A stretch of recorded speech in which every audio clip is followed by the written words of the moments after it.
This episode of Bright Hearth is brought to you by Garlands of Grace and our supporters at patreon.com. Cyril, can I ask you a question? Yes. Cyril, do mommy and daddy like each other? No. No! Are you going to grow up and get a wife someday? No. Why not? I'm not. Do you want to have kiddos? No. No. Okay, Ari, what do you think it means that mommy and daddy go on dates?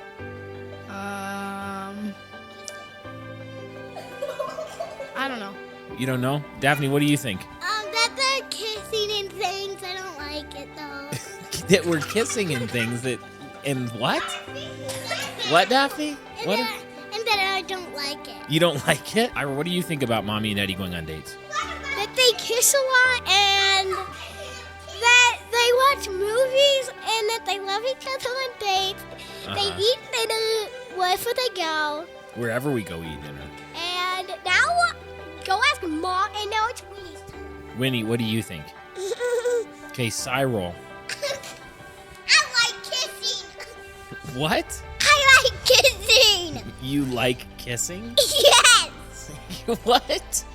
I like kissing. What do you mean? I like kissing kitties. You like kissing kitties? Yes. Oh, okay. That's And pups. and pups And Paw Patrol. and Paw Patrol. Okay.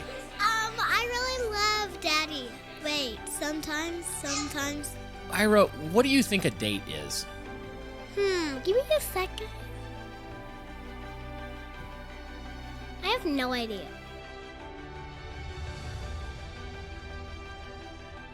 Hello, everyone. Welcome back to Bright Hearth. Lexi and Brian are here this evening talking about... Are you going to do it, or am I going to do it? The silver bullet. The silver bullet. The silver bullet of Calvinist Christianity, which is what? Date night. Date night.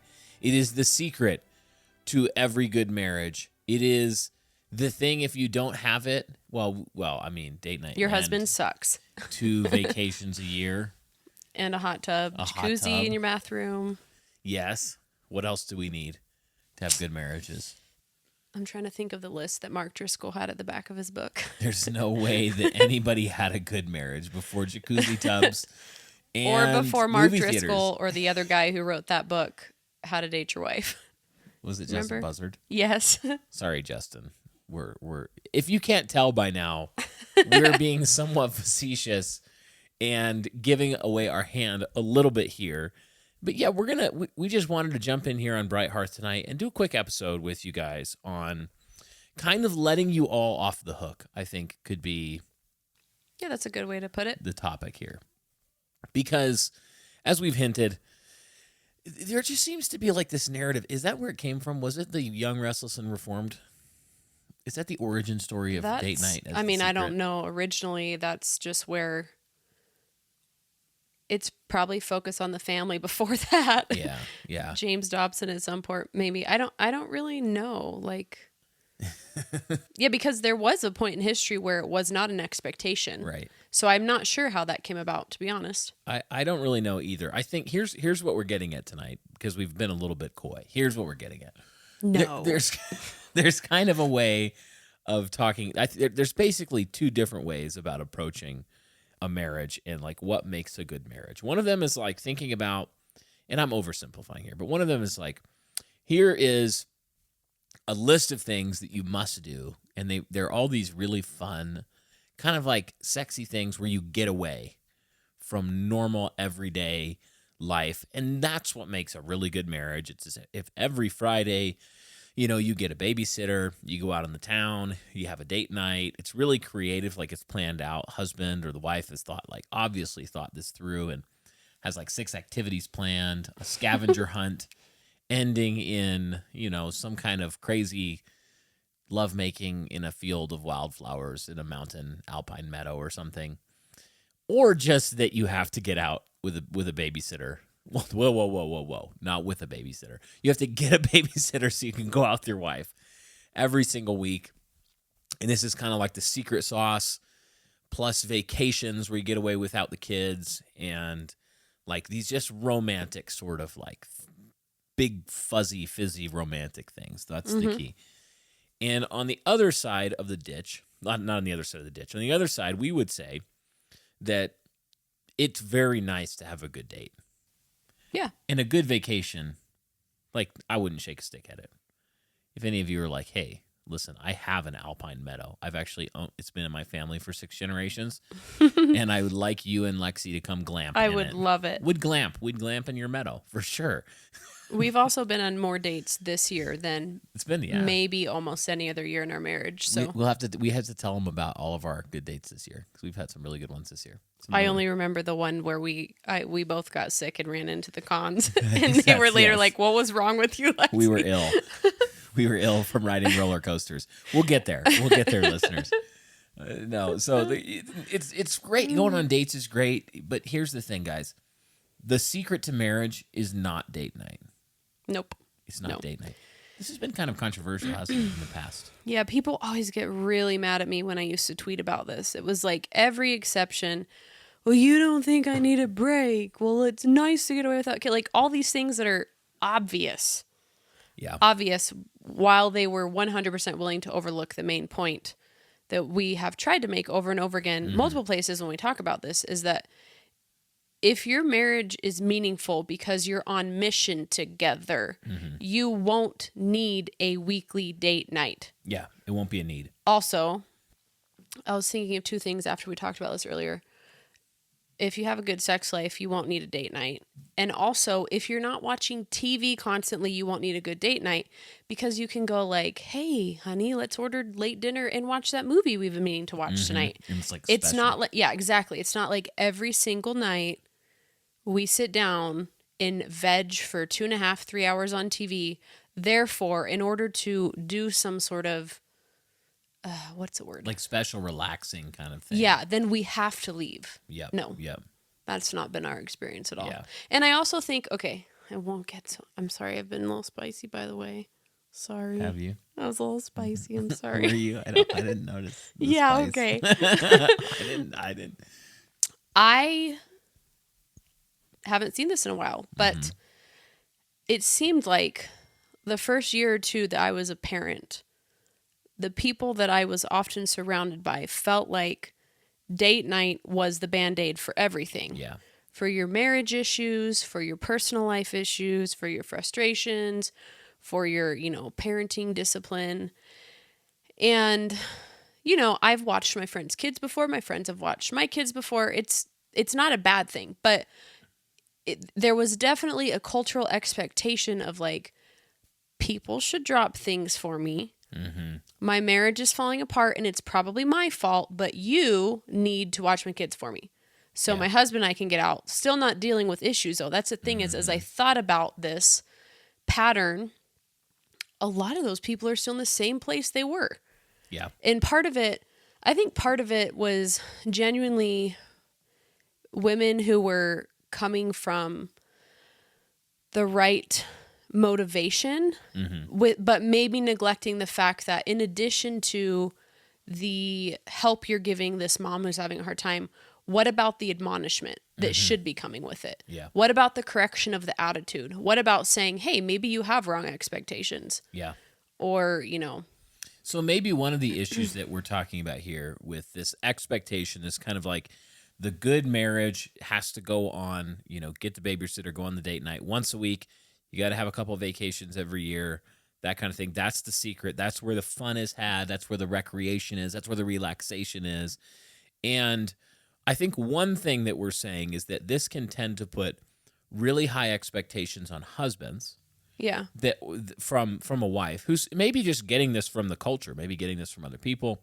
And what it leads to is kind of like entitlement, bitterness, resentment. Yeah. And then the thing is, when you put that much weight on something like a date night to kind of like hold the weight of the friendship and the marriage, man, that's a lot of weight for like a dinner and a movie to hold up. Yeah.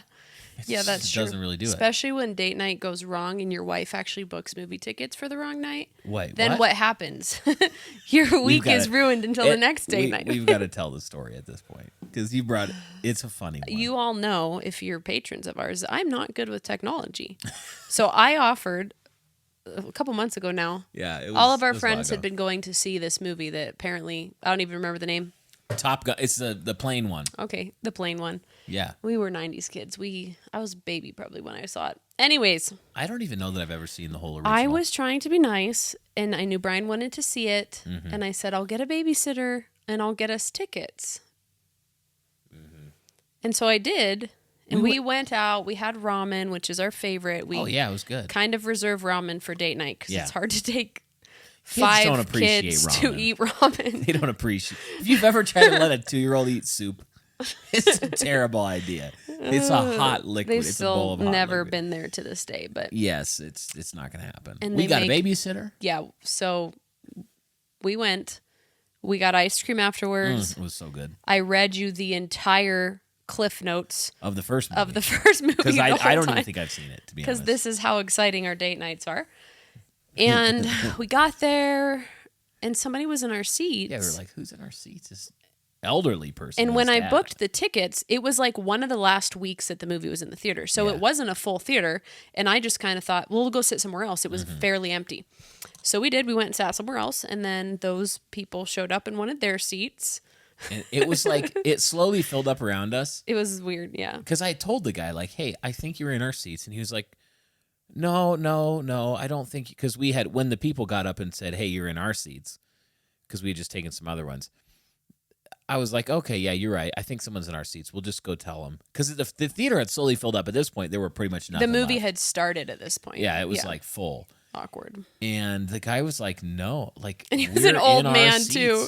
And we felt It was bad. probably a 50-year-old gentleman with his elderly dad. Yeah, it was really And sad. his wife. And I was like, I'm sorry, I think you're in our seats. He's like, no, I checked. These are our seats. So we went out of the theater. We're like, okay, we'll go check. There's probably a mistake or something. We go out there to the ticket checking person, and she was like, hey, go check with the box office. If they're your seats, then we'll make sure that you get some. And we get to the box office, and they were like, this is really strange. Wait a second. And then they look. I had booked the tickets for the night before and just didn't realize it. Did not know because I'm really great at technology. So what did we do again? We left. And we We laughed rented. really hard. It was very I can funny. never remember what that movie is. Because I had like told the guy, no, I'm looking right now, sir. You are in our seats. And I wasn't being rude, but I was like, Yeah, they were the right seats, but it was the wrong date. So they gave us free tickets so we can go see something. I still got Eventually. those little coupon. So we can go back. We can. We But can get all that to be said, we went home. if We you watched another have movie. a sucky date, That was actually one of our better dates ever, I think, because of how it was funny. But you could see how if a wife is expecting this one Yeah. high moment of her week to fulfill her and get her through to the next date night, what happens when there's human errors like Mm-hmm. Yeah. that? You know? And when you're like depending on something to be really, really great, a lot of times it lets you down. Because it's like, Yeah. the thing is, guys, going out to dinner and a movie, it's great, it's fun, whatever, but it's really just, it's not soul ravishing, No. right?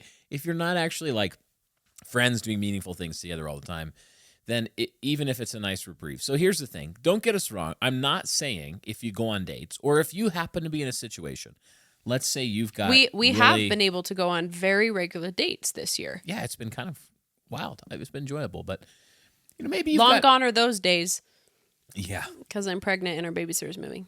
true. Maybe you've got family in town that's super active, and you got a grandma who's coming over who like took initiative and said, "Hey, once a week I'm going to come over. You and your, Yeah. you go out, do something." That's great. Yeah, don't feel bad about that. Praise God. Like Yeah, seriously. we're really not saying date nights are terrible and evil and they're the problem with the world. I and actually their think it would entitlement. help if grandparents did that Yeah, more. that'd be wonderful if you have that situation, and then we can talk about this, but don't feel like you have to spend $100 a week doing this. That's the other thing. A lot of pressure, a lot Yeah. of money. Like have a sandwich, pack a lunch, go take a walk, sit down in the park and have a sandwich. Great, whatever. Yeah, we If- used to ride bikes together, just like yeah, we should do that some more. It's getting cold yeah. I don't here. know why we don't actually. I think what happened is you started feeling really dizzy when you'd ride a bike. Like, we don't need to talk about that. I think you were really. Yeah, we did. like we biked to seasick. another. We literally biked to another city. Yeah. Brian rode bikes. Yep. I kind of got into it, but we have lots of really beautiful trails here that are safer than road biking. So we biked to another city. And then I Yeah. was so dizzy and nauseated that he was really scared to bike me the whole way I home. was like, are you going to fall over? and I have get really hurt? sensitive ears and I don't know why. Sensitive ears. Oh, there's so many ear-related stories right now. But We I'm don't gonna, need to. I'm going to keep those. Listen, We don't need to. cover those over. This is the strangest episode of Bright Heart that we've ever recorded. So it's okay if you have date nights and they're regular and it really works for you, and that's great. Don't it's a blessing. Enjoy it, and if it's really just something you enjoy doing, that's great. What we're warning about is like a creeping sense of Messiah complex for date nights, that they're going to save and fix everything, that you have to have them, that you have to spend a lot of money, building up this expectation, even if it's an unspoken one, even worse if it's unspoken, from a wife to a husband, of like, if you're not actively providing this for me, then you're a bad husband. You don't romance me. You don't love me. Clearly you're just phoning it in. You dated me all this time when you were trying to woo me, and now we're married and we have kids, and now you just don't even want to date me. The difference is, when you're first in that stage of courtship and dating, it's good because you need to be out. You don't need to be locked in it's together, a very different season. tempted to sexual sin and all Yeah. kinds of things. That's the season for that. When you get married, it's a new, and have children especially, it's a new season. And what we're kind of want to do, like we said at the beginning, is let you off the hook a little bit, to say you're not failing. Maybe you felt this nagging sense of failure and like your marriage is inadequate because you get on a date maybe every 6 or 8 weeks or once a quarter and Once a year. once a year. Same with vacations. Yeah, same with vacations for sure. The goal should be that the everyday rhythms of our life are good, satisfying, normal work together with rest, rhythms of rest and work and play with our family, and that those are the main event, and then anything else is a cherry on top. Yeah. But you don't need it. It's not the main course. And too often our culture will pressure you to put it the other way around and say the main course, work so that you can get to your date night. Yeah, and I think once we started emphasizing productive property a little bit more, my view of spending time, meaningful time with you, as well as my view of vacationing really changed because, one, it's hard now for us to leave property. Yeah. Even when, this last time we had animals here that were cared for. But even when we don't have as many animals as we did, someone still has to tend the garden. Yep. Somebody still has to take in the mail. It's still hard. So there's that added element of like farm dates. Andrea's always, I don't think you know this, but she's always sharing stuff about like how sexy it is when farm husbands will just go chop wood, and that's what the wife can do chopping. is watch him chop wood That's for a a good date. Go watch Or him. one of the times I posted about this on Instagram, I think you and I were planting. It was actually this time last year. We were planting all those berry bushes out back. That's what we spent our date night doing. Yeah, that's right. And I was really happy. I was not sad about it. We probably ordered Indian food later and watched a movie. Man, Indian food. I made Indian food tonight. Oh, that's right. You did make Indian food I tonight. haven't made it in a very long time. I love Indian food. That is good. I could eat some Indian food with you at some point. I can't make as good of sweet naan as the restaurants do. But her normal naan So is very good. You're kind of spicy like Indian food, you know? I like it. Anyway, yeah, and I think too, it is important to think about this historically, like because this was not the norm to have date nights. Certainly families, I think in some ways, families did travel more and longer together in some ways because of lifestyles and productive at-home economies. yeah. But date night was not a normal expectation, and in some ways I think marriages were actually better. Yeah. And one of the things that I think of is Packer's book. I think it's A Quest for Godliness. Okay, yeah. The one about the Puritans, where he was talking about just what a strong emphasis the Puritans had on friendship and how obviously attraction matters. I remember there being a quote talking about attraction, but how you really want to just be married to your best friend. And I think that's also something that I've kind of viewed a lot of our marriage through, is like, I don't really care what we're doing because I'm just with Brian. Oh, It's true though. it's true. No, it's 100% true. Well, if you've been listening to Bright Hearth for any length of time, you know that we are all about productive Christian households, supporting one another in business endeavors worth doing, and we're all about modest, feminine Christian women, masculine Christian men. So we're so excited to be partnering for this episode of Bright Hearth with a sponsor, Garlands of Grace. Garlands of Grace makes beautiful feminine head coverings, whether you're wearing a head covering or a headband just for fashion reasons or as a covering for 1 Corinthians 11 sort of matters. We'd really commend them to you. And Lexi, we were just looking at their organics line. What do you think about that? It's very cute. They are very cute. They have a lot of floral prints, and I think it's really unique to find companies that are willing to even go the extra mile and use organic fabric. So Yes, we know that our listeners are not just interested in getting the cheapest, quickest, flimsiest things they can get, but they want to get quality products made that are going to support Christian households. And so we would commend these ladies to you and their company.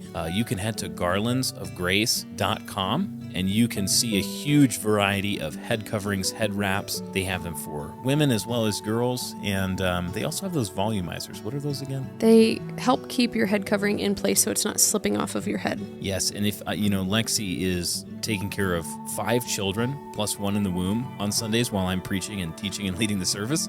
So it is important that it's not slipping off of your head so easily when little people are kind of climbing and crawling over you. So that's been a help for you. Yep, I love it. Absolutely. Well, check it out there, garlandsofgrace.com. You can use the link in the description of this episode, and you support our show when you support them. So thanks for listening, and now we'll get back to the episode.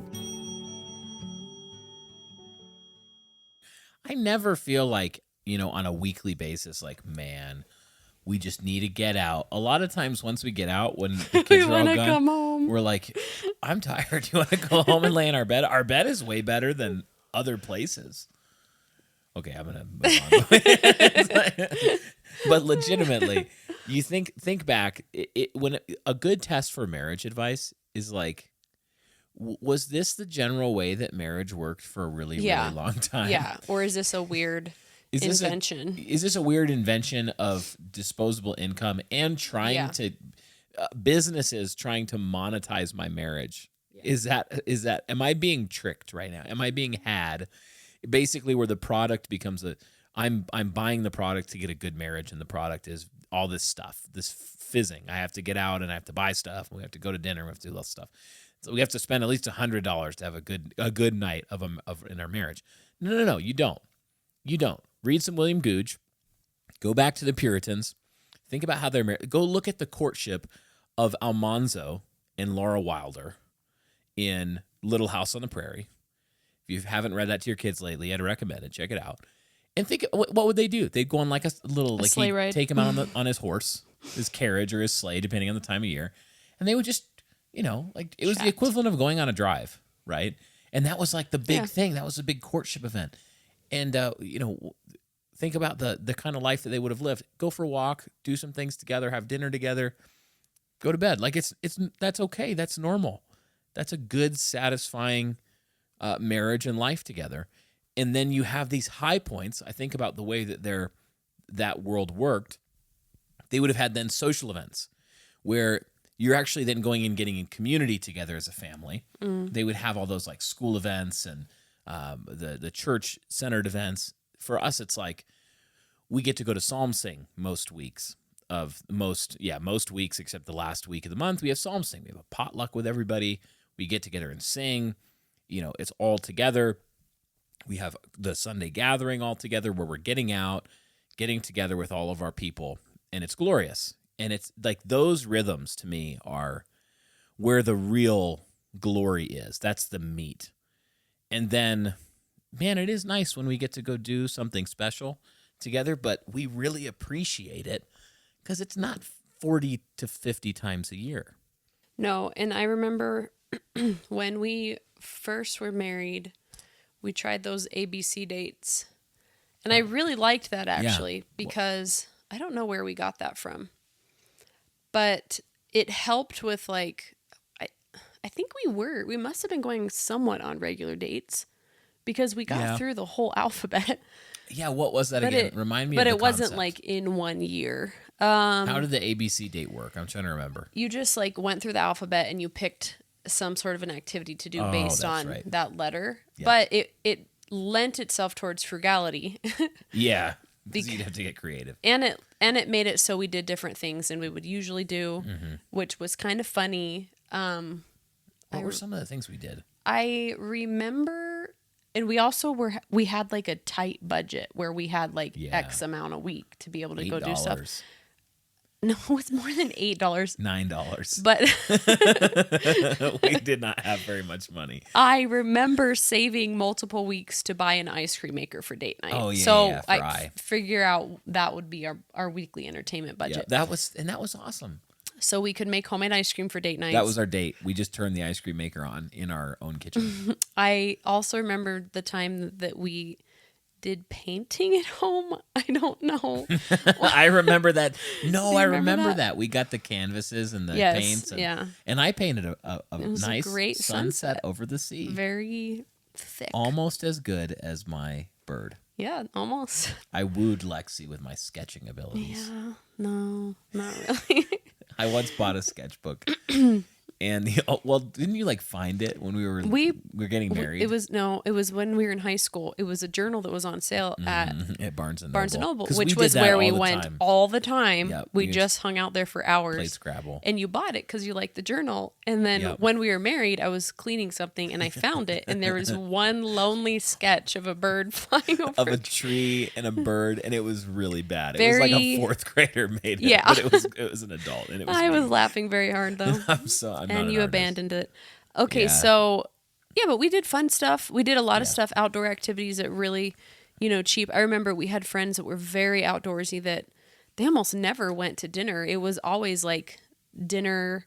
Someone would come over after the kids were, cleaned up, ready Yeah. to go to bed, and they'd go on like a bike ride together, or Yeah. they'd go rock climbing together. It wasn't. It was not surrounding money at all. Right.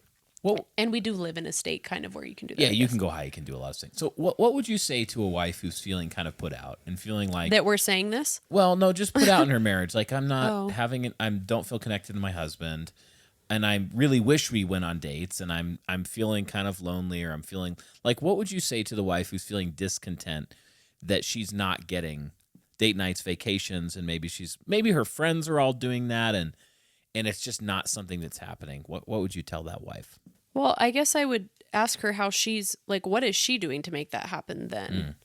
Like, you could go to the effort of having a simple dinner for the kids, putting them down even just half an hour early so you can have a nice dinner with your husband and a bottle of wine. Yeah, That none of that had to be on him at all. yeah. Make a But garden. but I also I do understand when it comes to like vacationing and date nights, it's a lot of extra decision fatigue for the mom. At least for Yeah. me, it really serves me when you make decisions in that way. So I Yep. do understand that aspect of it, but there are times and seasons where it's like, don't complain about it, do something about it. Yeah, make a garden where you are. Yeah. If you're discontent, first of all, it's always the right move to talk to your spouse about it. Yeah, yeah. Don't be silently resentful. Don't like, well, if he really loved me, he would know why I'm mad. Don't do that. If you're discontent, don't be like, well, it's even adding to his failure that he doesn't know why I'm discontent. So I'm just going to be rude. You could also make like a special spot In your house. or like we really love to sit on the deck after the kids are in bed. Ultra couch. Ultra couch. We like ultra couch. Sometimes we push Oh my both of our gosh. couches together. So It's it's like just more comfortable. yeah, and we have Ultra Couch. We watched that Matt Walsh documentary last night on Yeah. Ultra Couch. Yeah, make a garden where you are. I would say to that wife, and I would say some wives need to genuinely repent to their husbands if you've been really naggy and discontent Yeah. about this, Yeah. and you need to repent if he's doing a good job and you're having this unrealistic expectation that he really shouldn't have to shoulder in that way.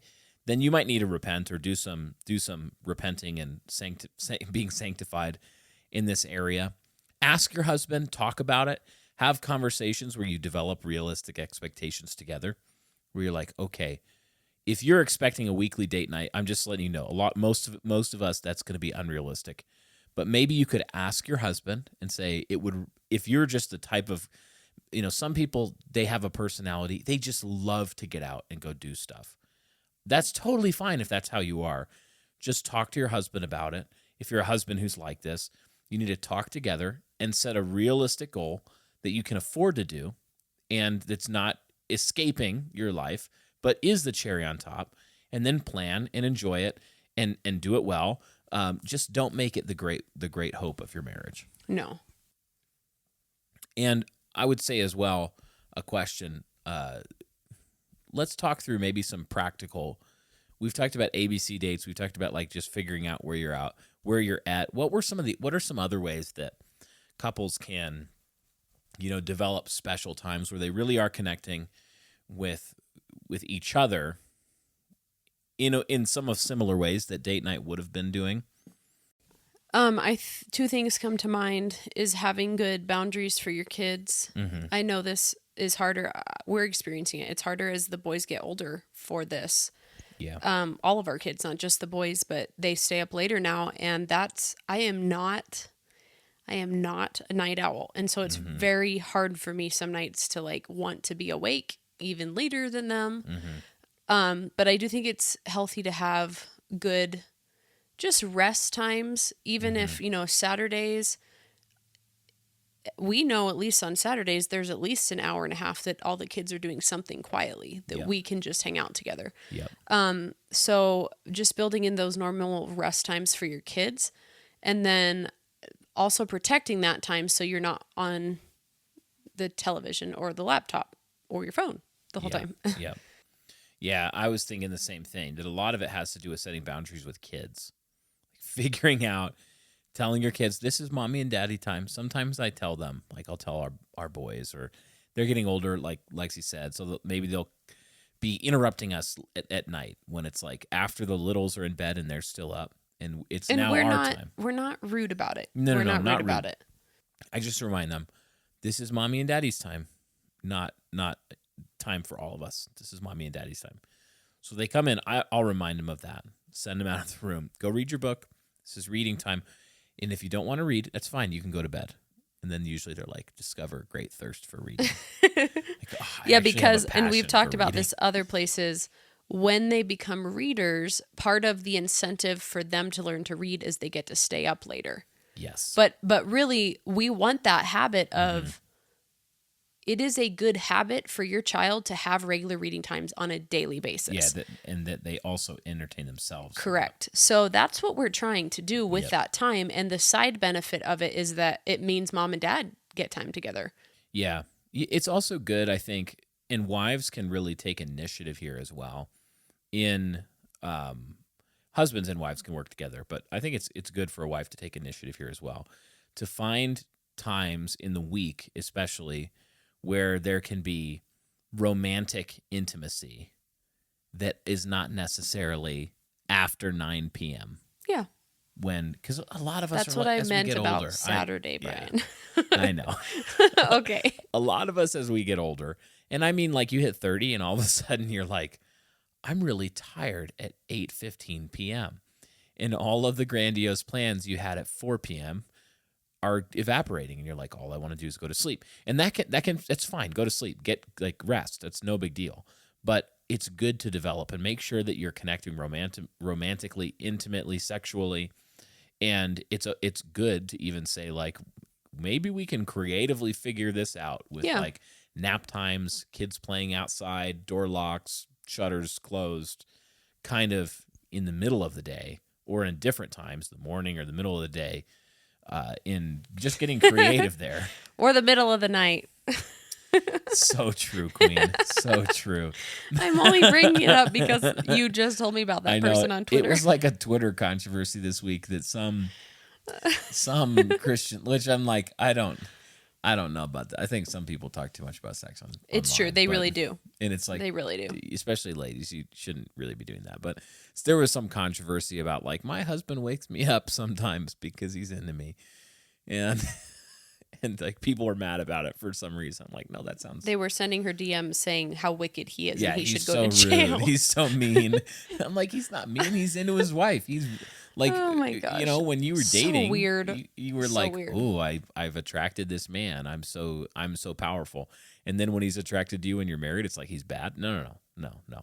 Take it as a dub. Take it as a win, ladies. If your husband sometimes is like, "Hey, how you doing?" And you're like, "It's 1 a.m." You're like, "I woke up. I looked at you. You were beautiful. Smell your pheromones from here." And here we go. Anyway, I didn't mean for this to take that turn. I It was didn't just either. funny. We're actually going to talk more about the marriage bed at some point as a formal topic in the season, but that is not tonight. So, any other thoughts or areas related to this date night? I think really it's funny. This is one of those episodes where we're talking about it. We're like, I think this is important that we talk about this, mainly to let people to let themselves off the hook for like feeling that they're failing. Because, again, man, we mentioned it, but that Mark Driscoll book, was it Real Marriage? I think so. Years ago, back when Young Restless Reformed was like at its height. And that book and other books like that were all the craze at that time of kind of pushing back against the passive loser husband who doesn't actually take an effort kind of trope. Yeah. But then they were like creating this huge, elaborate thing that these hoops that husbands had to jump through. And I just think it created a lot of discontentment in wives and a lot of bitterness. And I think the sabbatical, like Oh, all yeah, these the pastors sabbatical. announcing when they're going on sabbaticals, and then Golly. Justin Buzzard's book, what was that called again? I think it's How Date to Your Wife. Date Your Wife or something. Something like that. He, got really popular for that book. And then I remember one day, it was just so annoying. He like took a picture of them. Do you remember this one? They were all sitting in the car, him and his kids. Yeah. I think they had 2 kids, and took a picture of them, family picture in the car. And he was like, my wife told me to get in the car today, and she had a surprise for me. And we showed up at the airport because she booked a 5-day vacation for our whole family in Hawaii, and I didn't even know about it. And I'm like, okay, dude, this is like, I can't take advice from you anymore because wow. you have your family, not like whatever, they do whatever they want. I'm not mad that their family was able to do that. Good for them. But that is not realistic for the average person, for a wife to be able to hide the finances in such a way that she Yeah. can just surprise the whole family Babe. with a Hawaiian vacation. This is going to be awkward, What? but look under the bed. There's No. a suitcase packed right now. We're going to Zimbabwe I for a month. honestly don't know how I'd feel about it. She would hate it, guys. She would hate it if I was like, "We're getting like what? I'm not prepared for this. How am I gonna?" So look, we don't want to sound like anti-romantic. Like husband surprise your wife. Do fun stuff. Be No, together. but I take just the pressure remember we lived in my parents' basement, first of all. When Okay, I saw we were that. building a house. For the record, But I remember feeling I wasn't sad. unemployed. I Yeah. was like, man, this is I wasn't discouraged by it at all. Yeah. But I was thinking, man, how many husbands or wives are going to be so discouraged by seeing this post? Either because they feel like they've failed because they can't provide that for their husband or their Yeah. wife, or they're extremely frustrated now at their husband or wife for not providing it. Like I have never once been surprised with a multi-week vacation overseas. Do they even love me? It Yeah. reminds me, I think a lot of this date night culture, like as a need, some of it, I think, arose in a similar way to like the whole, Modern psychology. yeah, and just the wedding craziness. Oh, yes. Like where your that's wedding true. has to be this massive, you have to have a love story fit for a movie, a rom-com. You have to have a wedding that costs $100,000, and it's like there's just all this pressure that our culture has put on marriages to like get the meat, instead of the meat being the meat, it's the fizz is the meat, like the whipped cream is the meat, and all of the like it has to be, I don't know, you know what I mean? Just Oh, yeah, and I know To what me, you it mean. seems like a play. A lot of it, so much of it, seems like a play by corporations. Yeah. Yeah. Just like to convince you that you have to consume to be happy, Yeah, that's a good point. and you just don't. Layla has, I've never talked to you about this for some reason. Layla has really, really good series on having realistic wedding planning on her blog. Oh, Because- Layla, what's her last name? Layla Lawler. Lawler. Like mother, like daughter, because they've had so many daughters that Oh, they've yeah. married off, you know, and she's very frugal, but also has really high standards of beauty. So she Yeah. has a lot of really helpful stuff on there. Wish I would have read. Yeah, we had a great wedding. Yeah, we did. We had a wonderful wedding. Well, guys, anything else, babe? Any last thoughts? Nope. Everyone's probably mad at us. It's okay. Don't be Probably mad not at our us. listeners, Not though. our listeners. Not our Our listeners. listeners are like, yeah, we haven't Reasonable been on a date. people. Our date was killing all of our chickens last week. We're covered in blood and feathers, and we're overjoyed. And now we're going to go roll in the hay. Now we're gonna go roll in the hay. That's right, and have another baby. Okay, guys, thanks for listening. God bless you, and as always, we're thankful to our sponsor. This episode, Garlands of Grace. Check them out again. Link in the description for that. And husbands, great gift. What a based gift to get your wife.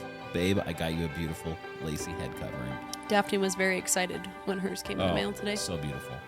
And another way you can connect with us and help support the show is to become a patron. We've got a great channel on patreon.com/brighthearth, and there's a link in the description for that as well. And you gain access to our whole back catalog of patron exclusive episodes. We call that little mini show In the Kitchen that we produce just about every week for patrons. And will only ever be published there. We usually just have some tips, more expansion on the episode, a lot of resource lists. We answer questions there on Patreon quite frequently. And it's just a great way that we can connect a little bit more. We also have some cool rewards there as well. Feed I the think Patriarchy mug. the recent episode was on, because people always ask me about this in Yeah. different places, was on how I put together our home health binder. Oh yeah. We just did. So- You just did one of those for In Yeah. the Kitchen.